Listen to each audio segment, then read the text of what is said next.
बच्चों, चंद्रा क्लासेस प्रयागराज में मैं शिवम तिवारी आपका हार्दिक स्वागत अभिनंदन करता हूं।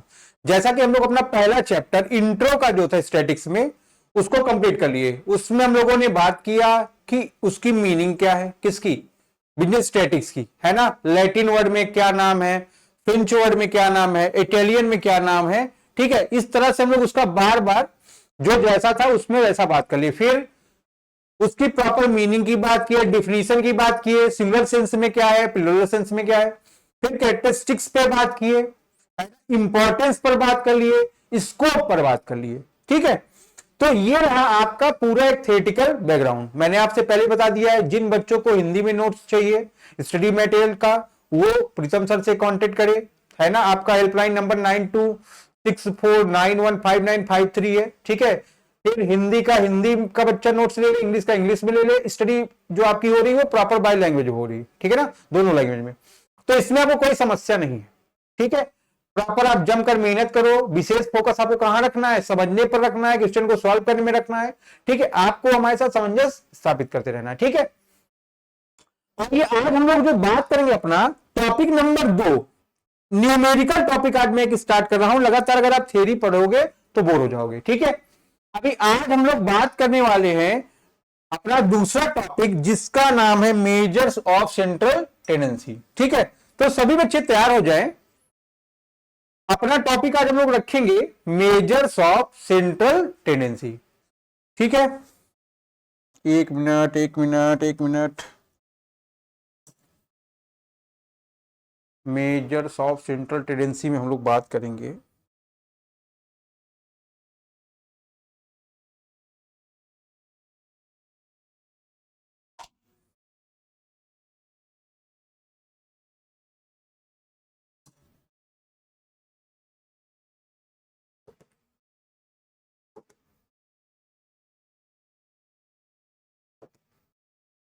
आइए, ये आ गया आपका मेजर्स ऑफ सेंट्रल टेंडेंसी, ठीक है। न्यूमेरिकल टॉपिक है आपका, ठीक। तो आइए सबसे पहले हम लोग जानेंगे मेजर्स ऑफ सेंट्रल टेंडेंसी के बारे में। क्या होता है मेजर्स ऑफ सेंट्रल टेंडेंसी, ठीक है। It is also called statistical average, ठीक है। इसको आप एक नाम दिए हो जिसका नाम क्या है, स्टैटिकल एवरेज, ठीक है, संख्याकी औसत। फिर और मेजर्स ऑफ लोकेशन, ठीक है। मेजर्स ऑफ लोकेशन का मतलब क्या है, लोकेशन का मतलब क्या होता है, एक प्रॉपर प्लेस, है ना, एक स्थान का मापक, ठीक है। तो ध्यान रखोगे इसके कई नाम हैं, ठीक है। मेजर्स ऑफ सेंट्रल टेंडेंसी, है ना, स्टैटिकल एवरेज, एवरेज, है ना, सिंपल मीन, है ना। इस तरह का भी और आगे चीज आने वाला है, ठीक है। तो देखोगे मेजर्स ऑफ लोकेशन या मेजर्स ऑफ सेंट्रल टेंडेंसी क्या होता है, सबसे पहले हम लोग इसकी बात करेंगे। ध्यान रखोगे, देखो जब परिवार में एक बच्चा अच्छा निकलता है तो बड़ा अच्छा नाम होता है ना, कि भैया ये क्या है। जैसे अगर आप देखिए अभी रिंकू सिंह, है ना, रिंकू सिंह केकेआर के क्या थे, प्लेयर थे, और 5 छक्का लगा के क्या हो गया, सुर्खियों में आ गए, है कि नहीं। ईशान किशन अभी देखिए बहुत दिन से मैच से बाहर थे, फिर क्या हुआ, ऑटोमेटिक बिहार के टीम से क्या किया उसने, मैच जीता, कैप्टन था, फिर सुर्खियों में आ गया, इंडिया टीम के T20 वर्ल्ड कप में चयनित हो गया, है ना। तो उसके नाम से उसकी फैमिली को रिप्रेजेंट किया जा रहा है कि भैया ये कौन है, ईशान किशन के फादर है। तो उसी तरह यहां पर होता है, अगर आप अच्छे निकल जाओगे तो आपका नाम अच्छा होगा, आपका फैमिली अच्छे नाम से जानी जाएगी। अगर आप बुरे निकल जाएंगे, है ना, तालिबान या ISI से जुड़े रहोगे, तो ध्यान रखो आपके परिवार का निगेटिव उसी तरह नाम होगा, ठीक है। तो कहने का मतलब क्या है, मेजर्स ऑफ सेंट्रल टेंडेंसी मतलब क्या है, मुख्य बिंदु, मध्य बिंदु या केंद्र बिंदु की बात होती है यहां पर, ठीक है। अब परिवार में कई लोग हैं लेकिन सब लोग अच्छा नहीं कर पाएंगे ना, तो हमको क्या करना पड़ता है, उसका एक एवरेज इवेल्युएशन करना पड़ता है।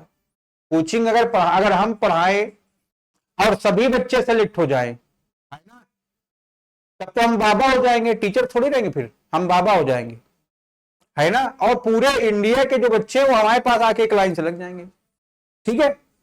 तो कुछ हमारे पढ़ाई में कुछ बच्चे क्या है सेलेक्ट हो जाते हैं, कुछ बच्चे क्या हो जाते हैं निकल जाते हैं, ठीक है। तो ये भी क्या है, यही ये भी, तो हम क्या करते हैं 100 बच्चे के क्लास में 10 बच्चा पास हो गया, तो एवरेज निकल के आएगा 10% पास हो गया। उस 10% पे टीचर का वैल्यूएशन होगा, 10% पर कोचिंग का वैल्यूएशन होगा। तो उसी तरह मेजर्स ऑफ सेंटर टेंडेंसी है ना। तो मेजर्स ऑफ सेंटर टेंडेंसी क्या है, जब अभी आपको मैं सीरीज बताऊंगा फिर बात करूंगा, जब भी बात करोगे आप हमेशा सीरीज की बात करोगे, है ना, श्रेणी की।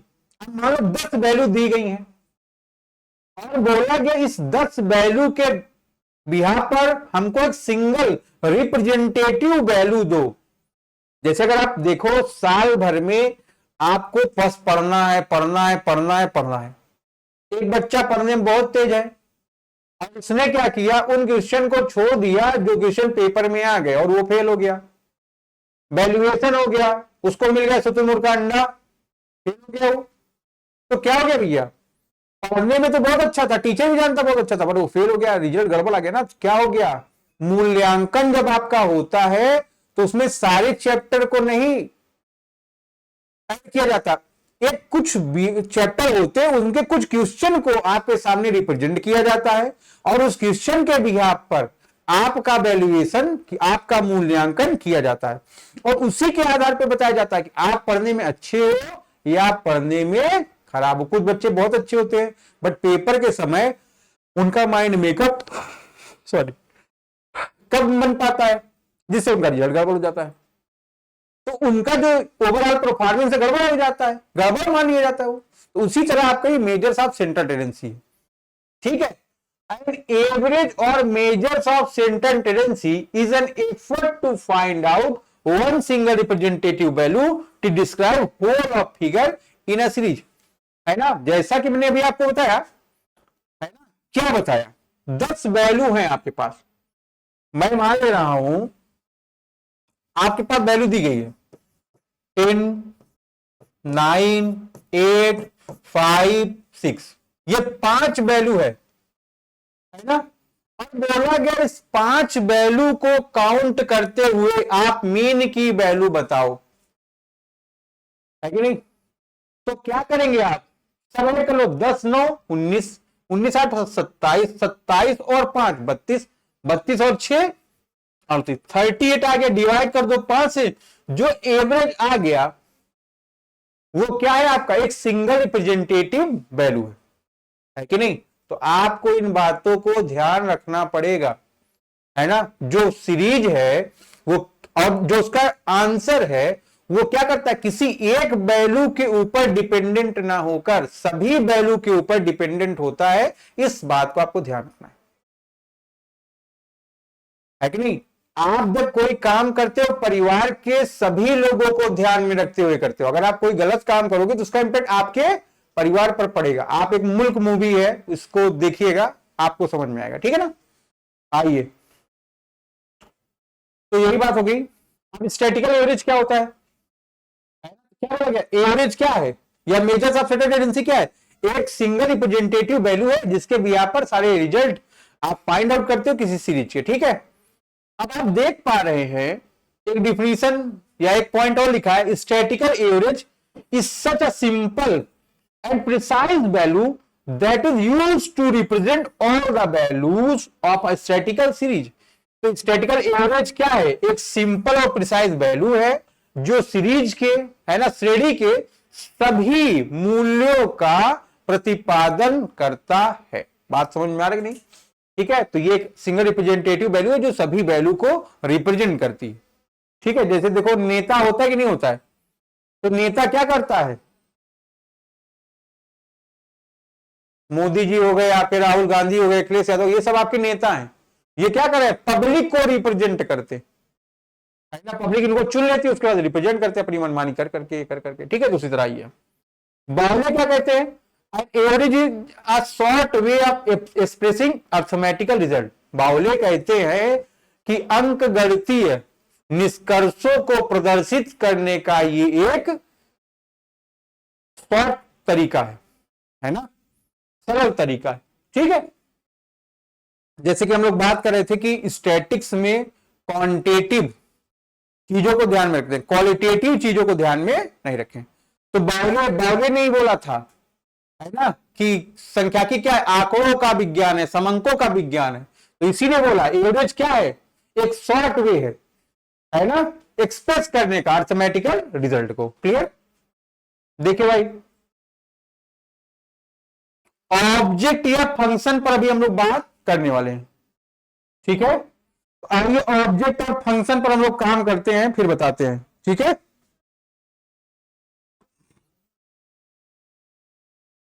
To present a mass of complex data in a simple and precise form, है ना। पहला ऑब्जेक्ट क्या है, ये पहला फंक्शन क्या है, स्टैटिस्टिक्स का, संख्याकी का। ये क्या करता है, प्रेजेंट करता है। प्रेजेंट करने का मतलब क्या, प्रदर्शित करता है मास ऑफ कॉम्प्लेक्स डेटा, है ना। हार्ड डेटा, आप कॉम्प्लेक्स डेटा को बोल सकते हो। ऐसे डेटा को ये आसान एवं सरल रूप में प्रदर्शित करता है। अगर आप देखो, जब आपके पास 100 दे दिए जाए डेटा, जैसे आप लोग मीडियन पढ़े होगे, मीन पढ़े होगे कभी, तो उससे आपको सीरीज बनाना पड़ता था।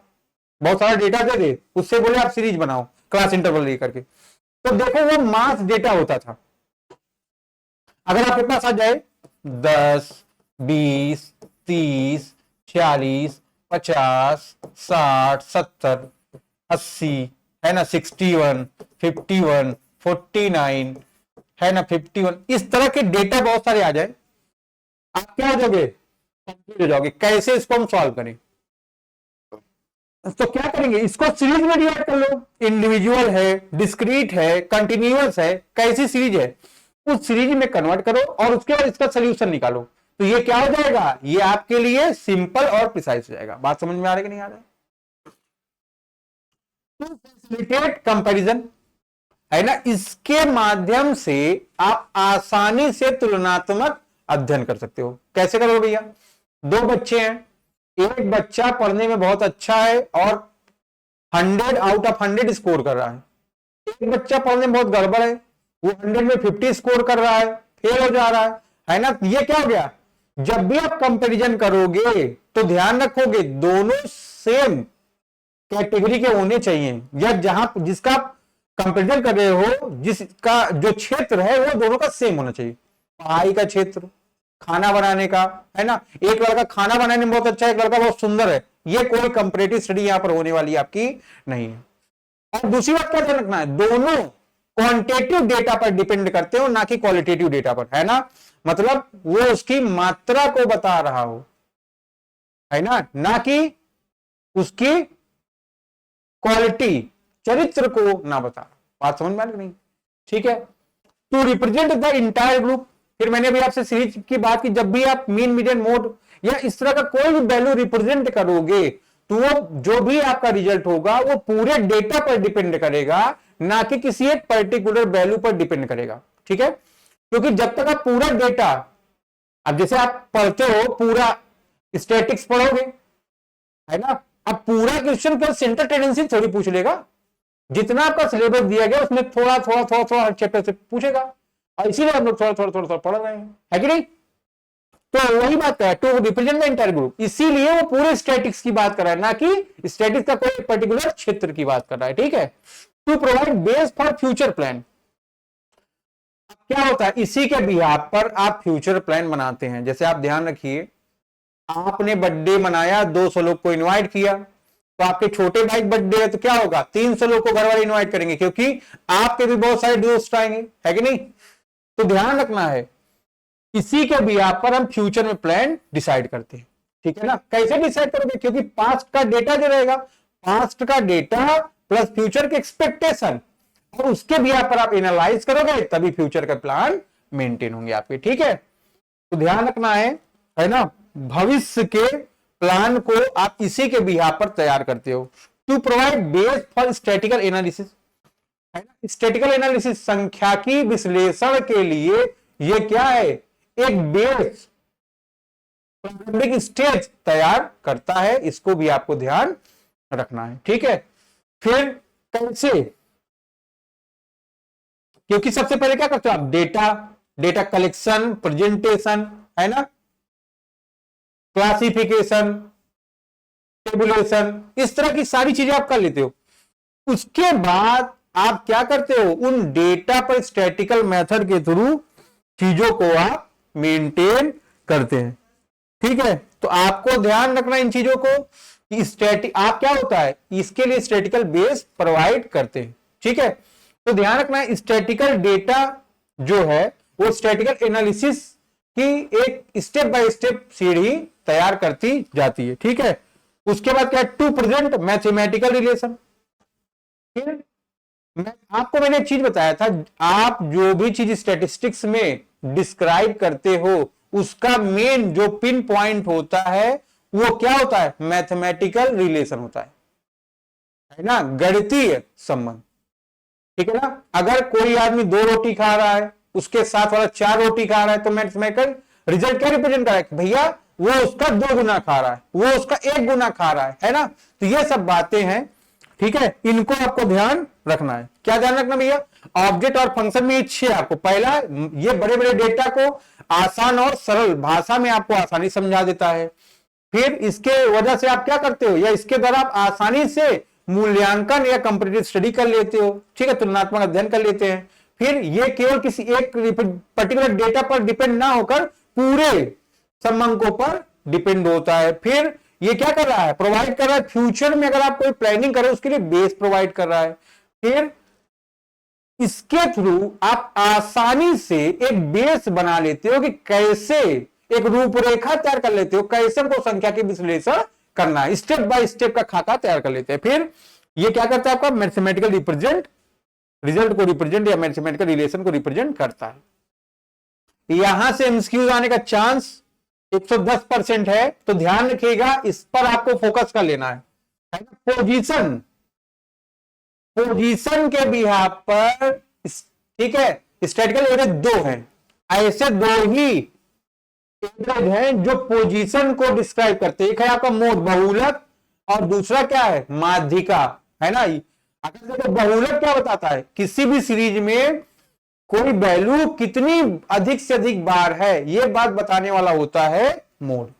फिर मीडियन क्या बताता है, मीडियन बताता है मिड वैल्यू को, है ना। तो कोई भी वैल्यू या किसी भी सीरीज की जो वैल्यू है वो कहां पर, यह भी एक प्लेस की बात है ना, क्योंकि मोड हाईएस्ट और मीडियन मिडिल की बात करता है, तो इसीलिए इसको आप पोजिशनल एवरेज का नाम दिए हो। अगर पोजिशनल एवरेज से रिलेटेड कोई क्वेश्चन आएगा तो ये 2 आप ध्यान रखेंगे। मैथमेटिकल एवरेज में आपका arithmetic mean, geometric mean, harmonic mean और क्वाड्रिक मीन रहेगा। बात समझ रहे हैं कि नहीं समझ रहे हैं।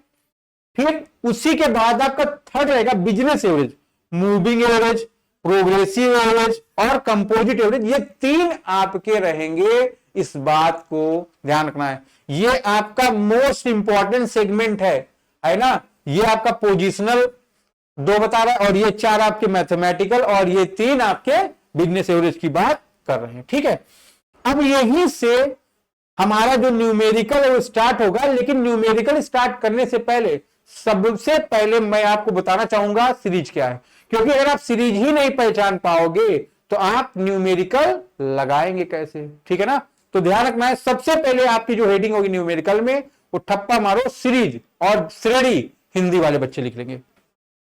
सभी बच्चे इंग्लिश के मैटर को ज्यादा प्रायोरिटी देंगे, अधिक से अधिक मैटर मिलेगा। ठीक है, आइए, तो सबसे पहले आप पहचानो, कैसे पहचानोगे सीरीज इंडिविजुअल है, कैसे पहचानेंगे आप डिस्क्रीट है, और कैसे पहचानेंगे कंटिन्यूअस है। आइए इसको हम बोर्ड पर आपको बताते हैं।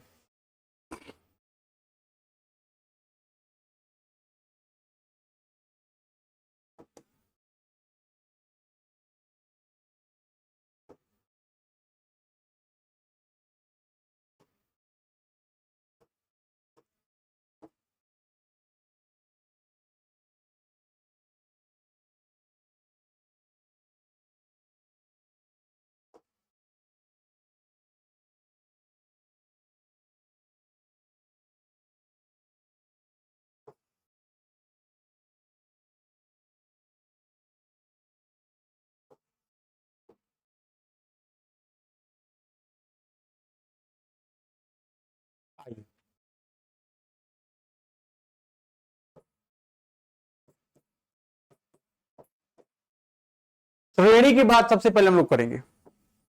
जब भी श्रेणी की बात आप करोगे तो सबसे पहले लिखेंगे आप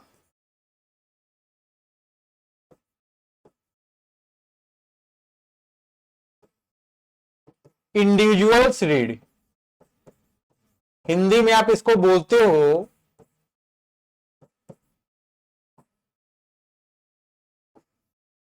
व्यक्तिगत श्रेणी। ठीक है, तो सबसे पहले जो स्टार्ट होगा वो आप पहचानना सीखोगे कि इंडिविजुअल सीरीज किसको बोलते हो, डिस्क्रीट सीरीज किसको बोलते हो, फिर कॉन्टिन्यूस सीरीज क्या होती है ना, और भी सीरीज है ना, there are many types of series. लेकिन फर्स्ट ऑफ ऑल सबसे पहले हम लोग इन तीन को पढ़ेंगे, फिर हम लोग आगे की बातें करते रहेंगे। ठीक है, आइए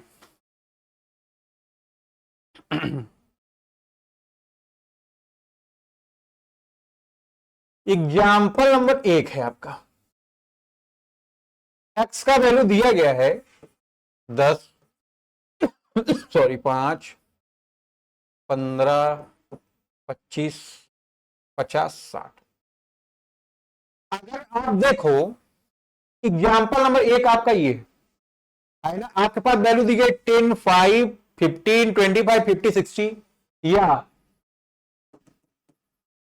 एग्जाम्पल नंबर 2 की मैं बात कर रहा हूं, यहां पर आपको सीरियल नंबर दिया गया 1, 2, 3, 4, 5, 6। ठीक है, आपको दिया गया मार्क्स, मार्क्स को हम लोग एक्स से डिनोट करते हैं, 10, 5, 15, 25, 50 और 60। ये एग्जाम्पल नंबर 2 हो गया आपका। अगर आप ध्यान दो यहां पर क्या डिनोट कर रहा है, रोल नंबर 10 है ना, roll number 20, sorry roll number 2, roll number 3 है ना। यहां पर कुछ रोल नंबर की बात नहीं, यहां पर क्या अलग अलग नंबर ही है सब, है ना। तो ध्यान रखोगे क्या रोल नंबर कुछ है उसका नंबर कितना है, एक्स वाला मार्क्स 10 है ना? एक आदमी उसके मार्क्स 5 है, एक आदमी उसका मार्क्स 15 है, एक आदमी का मार्क्स 25 है, एक का 50 है, एक का 60 है। तो ये हर अलग अलग प्रकार के व्यक्तियों के मार्क्स दिए गए हैं। या इसी चीज को आप ऐसे कह सकते हो, एक पर्सन है उसका रोल नंबर 1 है, उसका मार्क्स कितना है 10। एक पर्सन है उसका सील नंबर 2 है, मतलब रोल नंबर 2 है, उसके मार्क्स कितने हैं 5। एक व्यक्ति है उसका रोल नंबर 3, उसके 15 है, 4 के 25 है, 5 के 50 है और 6 के 50 है। तो अगर इस तरह का डेटा होगा आप पहचान जाओगे सीरीज कौन सी है, इंडिविजुअल है। इस बात को आपको ध्यान रखना है। ठीक है, या सीरियल नंबर की जगह रोल नंबर दे दे, या इस तरह का डेटा हो लेकिन वो डेटा सिंगल टर्म में हो, एक पर्टिकुलर व्यक्ति, स्थान या इस तरह की चीजों का बात करेगा, तो सीरीज कौन सी हो जाएगी आपकी, वो हो जाएगी इंडिविजुअल। ठीक है, फिर दूसरे पे आते हैं हम लोग।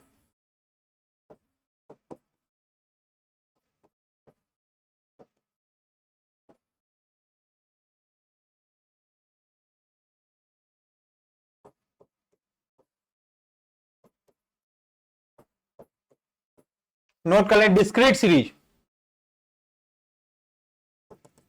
एग्जाम्पल इसमें पहला आपका दिया गया है मार्क्स 10, 15, 25, 30, 40, 50 दिया गया आपका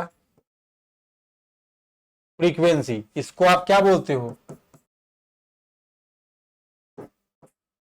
बारंबारता। ठीक है, कह रहा है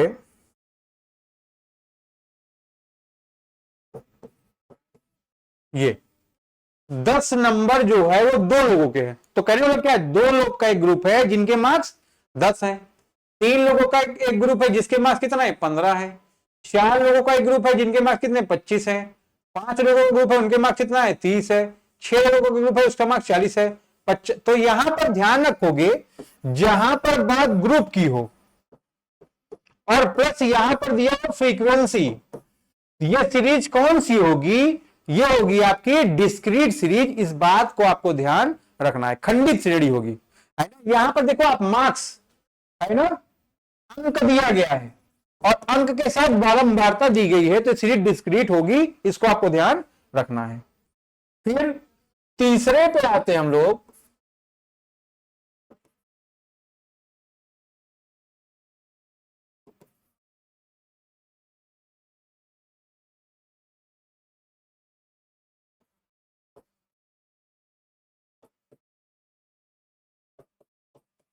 अखंडित श्रेणी।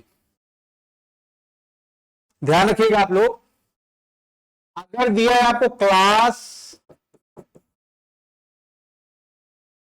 इंटरवल, ठीक है ना, जैसे 0 से 10, 10 से 20, 20 से 30, 30 से 40 और 40 से 50, और साथ में फ्रीक्वेंसी दी गई है बारंबारता 2, 5, 4, 3, 6। आपने देखा क्लास इंटरवल है और क्लास इंटरवल के साथ फ्रीक्वेंसी है।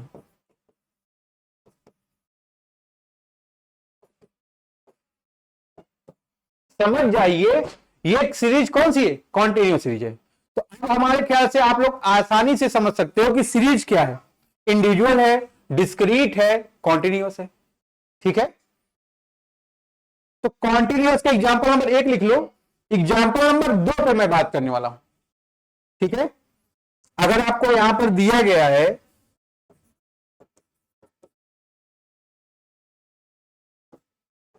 लिख दिया मिड वैल्यू,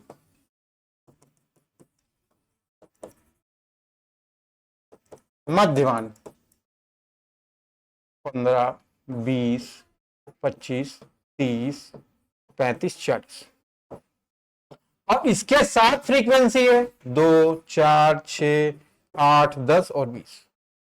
ठीक है, तो कभी कभी अगर आपको एक्स में अंक ना हो, लिखा मध्यमान है ना, मध्य वैल्यू, इस तरह से अगर वैल्यू दी गई है और उसके साथ फ्रीक्वेंसी है, क्लास इंटरवल ना हो, तब भी ये आपकी कौन सी सीरीज होगी, कंटिन्यूअस होगी। ठीक है, तो इतना अभी आज आप पढ़िए, और भी अभी इसमें आपको इंक्लूसिव एक्सक्लूसिव सीरीज के बारे में भी मैं धीरे धीरे बताऊंगा। ठीक है, तो पहला आप इतना काम कर लो, ये पहचान लो, फिर मैं धीरे धीरे आपके साथ आगे बढ़ता हूं। ठीक है, चलिए मिलते हैं फिर हम लोग अपने अगले क्लास में।